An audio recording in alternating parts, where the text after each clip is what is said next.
pajak kita yang 200-an sampai 300 triliun didapat dari majeki. Jadi rakyat jangan dipajaki banyak-banyak. Yang gini-gini yang harus kita pajaki gitu. Itu memerlukan memerlukan nyali, memerlukan biji gitu dah kalau ngomong. Pemimpin yang benar-benar revolusioner gitu, berani gitu melakukan hal seperti gitu untuk rakyatnya. Kita buat peraturan itu. Nah, baru kita melakukan ini semua. Ekonomi tumbuh dari kekuatan kita semua. Nah, hal-hal seperti inilah yang kenapa sih mesti ngutang? Kita ini bukan anti utang, kita anti utang yang nggak produktif.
Iya. Jadi kita lanjutin yang tentang UNCLOS bahwa ada peraturan yang perairan kita walaupun kena secara zona eksekutif ekonomi itu kalau dilewati tetap nggak boleh di-charge. Saya pikir kita harus menunjukkan taringnya kita.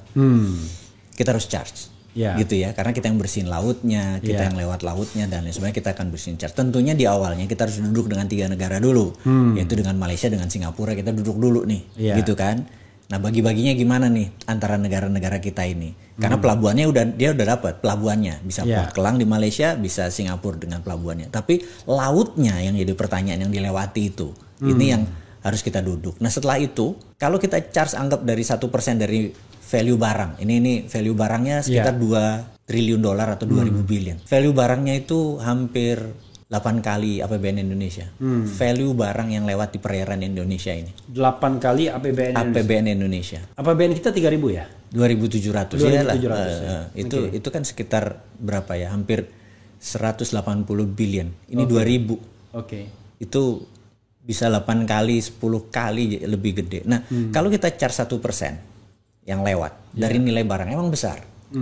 Tapi dari pembagian itu 70% buat kita. Negara ASEAN dapat sekian, negara dapat sekian. Yang 15% kita kasih Amerika, yang 15% kita kasih Tiongkok. Yang lewat itu kita kasih karena yang kita mau charge adalah insurance. Lewat di Indonesia itu ada insurance-nya, kayak gitu kan. Nah, itu kalau 1% dikalikan yang lewat itu kan 20 billion alias itu pajak kita yang 200-an sampai 300 triliun didapat dari majeki. Jadi rakyat jangan dipajaki banyak-banyak. Yang gini-gini yang harus kita pajaki gitu. Itu memerlukan memerlukan nyali, memerlukan biji gitu dah kalau ngomong. Pemimpin yang benar-benar revolusioner gitu, berani gitu melakukan hal seperti gitu untuk rakyatnya gitu. Terus bilang, wah kita harus duduk di PBB, duduk di PBB, kita harus ngelawan ini semua, kita duduk, semua bisa dinegosiasikan, kita bisa menyuarakan hak kita, gitu ya. Nah ini kita buat tim khusus. Nah itulah membuat nanti APBN itu bukan hanya datang dari pajakin masyarakat, tapi memajakkan orang lain yang melewati wilayah kita juga. Itu salah satu hal yang membuat PDB kita bisa naik.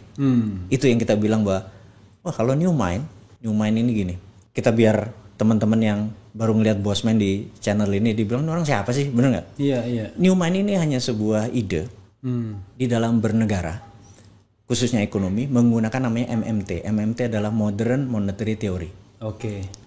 Modern Monetary Theory ya. Modern Monetary Theory ini foundersnya adalah Michael Hudson.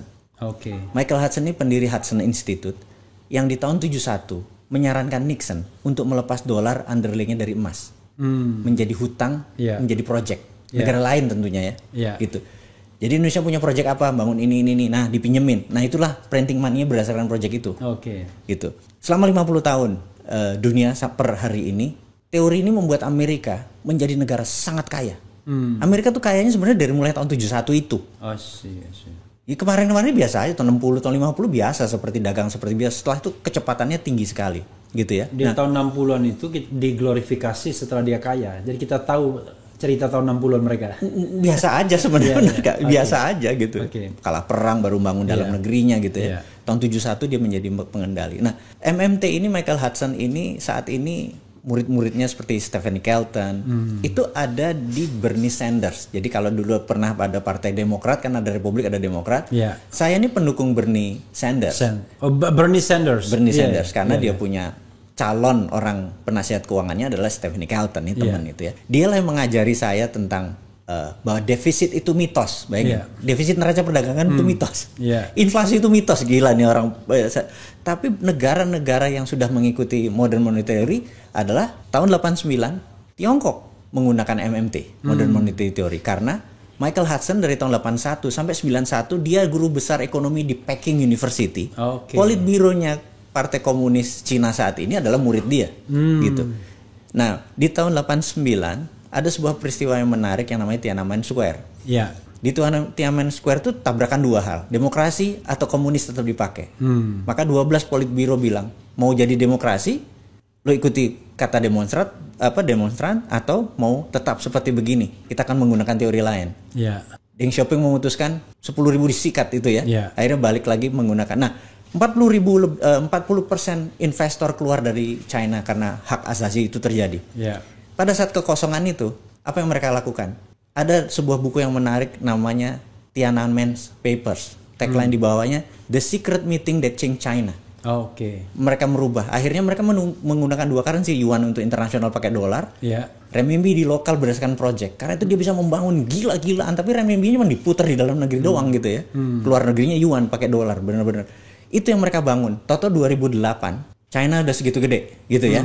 Nah, apakah gini kalau kita tanya dari tahun 89, anggap tahun 90 biar bulat gitu ya, sampai tahun 2020 itu baru berapa tahun? 30, 40 tahun lah kita anggap dengan persiapan mereka. Kalau 90 kan 30 tahun. China itu membangun 113 kota yang masing-masing itu gedungnya ada 2.000, mulai dari rumah, gedung, perjalanan segala macam. Secara square meter bangunan dia membangun 25 triliun miliar meter kubik. Itu kalau dikalikan 1 juta, itu APBN Indonesia 20 kalinya juga belum ada. Pertanyaannya siapa yang membiayai? Kalau tidak printing money berdasarkan project, nggak mungkin ada. Nah, MMT itu New Mind. New Mind-nya adalah anak-anak yang berpendapat bahwa kita anti inflasi, kita anti bunga bank.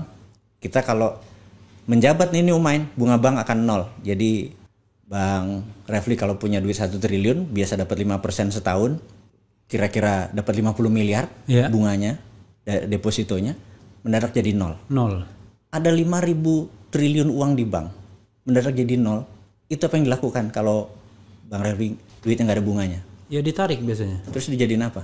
Bisnis mungkin. Nah, karena itulah dalam semalam bisnis duit itu tuh keluar beredar di masyarakat, tapi kalau dikirim keluar tanpa underlying transaction, beli mesin atau segala macam atau impor sesuatu, hanya untuk taruh uang di luar negeri, 10 tahun flight capital, penjara. Kita buat peraturan itu. Nah, baru kita melakukan ini semua. Ekonomi tumbuh dari kekuatan kita semua. Nah, hal-hal seperti inilah yang kenapa sih mesti ngutang? Kita ini bukan anti utang, kita anti utang yang nggak produktif. Jadi saya dengar juga ya soal 0% itu negara-negara maju ada yang menerapkan itu ya? Ada yang minus. Iya. Maksudnya masukin uang ke bank. Iya, bukannya dapat bunga tapi bayar. Iya. Di Israel begitu, di Jepang begitu. Namanya negatif interest. Udah biasa kok itu negatif interest. Jangan kan 0, negatif. Jadi disinsentif orang mau taruh duit, menikmati hidup gitu ya. Di Jepang kalau nggak digituin, digituin aja orang masih naruh kok karena kuat nabungnya. Iya. Karena itu di Jepang kan deflasi bukan inflasi kan. Dia pengen inflasi, Jepang tuh pengen inflasi. Karena duitnya muter kan kalau inflasi, kalau deflasi duitnya diam. Nah, itu dikasih, bayangin kalau naruh duit harus bayar, ya ekonomi keluar kan akhirnya 1 triliun duitmu. Itu jadi pabrik, jadi gedung, jadi tanah, jadi semua jadi bisnis bergerak, jadi gairah. Ini yang harus kita stimulus gitu. Nah, saya lihat kebijakan bilang soal juga ya, pernah dibilang Ihsanuddin Nursi soal tiba-tiba dia mengaitkannya dengan ekonomi syariah yang anti bunga dan lain sebagainya. Mungkin jangan korelasinya bisa ke sana juga. Nggak tahu siapa yang duluan nih ngomong. Gitu ya. Tapi jelas MMT adalah begitu. Modern monetary theory adalah begitu basic-basicnya. Jadi kita nggak pakai bunga deposito. Terus kita pakai printing money berdasarkan project. Jadi bukan berdasarkan untuk create demand, tapi create supply. Jadi produksi basisnya, bukan untuk spending gitu ya. Jadi bukan kita kapitalisme semu. Kalau dulu kan ersat kapitalisme dibilang.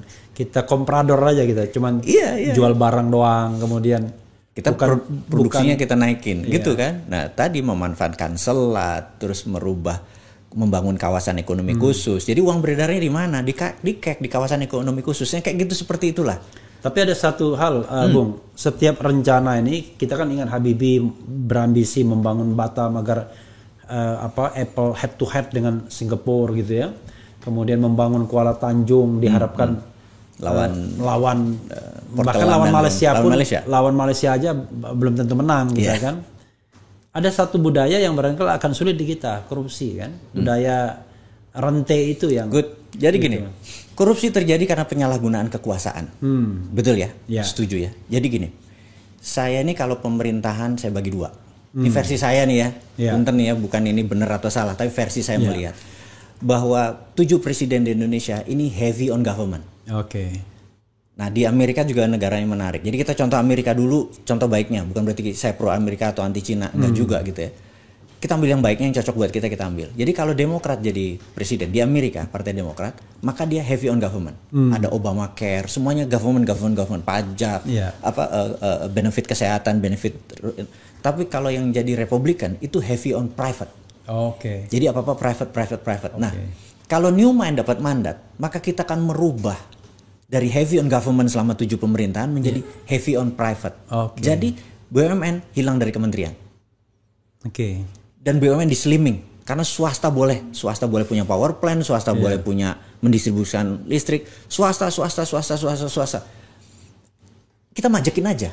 Negara tuh majekin aja. Terus pegawai negeri, kita contoh McDonald, ini hanya untuk for the sake of discussion. Burger deliver, yang nanya mau beli apa, oke pesan ini, terus ke belakang terus dia siapin burgernya, siapin french friesnya segala macam. Itu anggap digaji UMR. Supaya mudah, anggap 4 juta sebulan. Maka tahun depan dia harus naik 10%. Jadi 4,4. Tahun depan dia naik lagi 10%. Hampir 5 juta. Tahun depan lagi dia naik 5,5 juta. Itu based on apa? Kan kenaikan gaji setiap tahun kira-kira untuk penyesuaian dengan inflasi. Artinya di memang mandatory itu ya. Biasanya karena mengejar inflasi kan. Anggap 10% di round, dibulatkan. Nah, di tahun keempat itu dipotong karena dia berdasarkan kontrak. Alangkah lucunya ada burger deliver kerja 15 tahun gajinya 15 juta, hamburgernya nggak bisa dijual 15.000. Jadi dia tuker lagi, orang gaji 4 juta lagi diputer. I see. Biar karena dia itu tetap kompetitif ya. Kompetitif. Nah, bisa dibayangin pegawai negeri, maaf sekali lagi saya bukan ini, ada dia cuma office boy, tapi karena udah 20 tahun gajinya 20 juta. Sementara bisa dikerjakan dengan orang yang gaji 4 juta. Jadi mungkin eselon saya lupa 5 ke bawah kali kontrak semua. Nah, di McDonald juga sama. Saya nyebut supaya terinspirasi. Jadi begitu dia ini yang bagus, dia jadiin staff, yang ini dia rekrut baru. Nah, ini sama, yang bagus pegawai negeri jadiin staff, yang ini kita jadi yang recycle-nya kemana? Yang itu. Karena swasta easy money. I see. Printing money. Nah, ini sektor swasta ini menarik.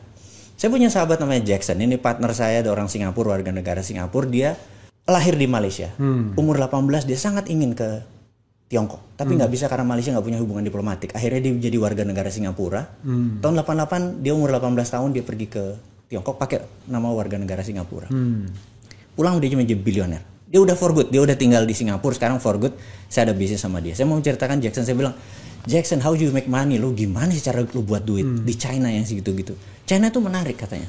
Jadi wilayah tuh ada dibagi perumahan, housing, terus ada pasar, ada niaga, ada pabrik. Gitu ya. Nah, kalau buat manufaktur, kalau Bang Refli punya duit tanah 1.000 meter harganya 1 miliar, itu kalau pinjam di Indonesia, bank kan cuma keluar 80%-nya. Kalau di sana 5 kali lipatnya. Malah lebih. Selama bangun pabriknya di situ. I see.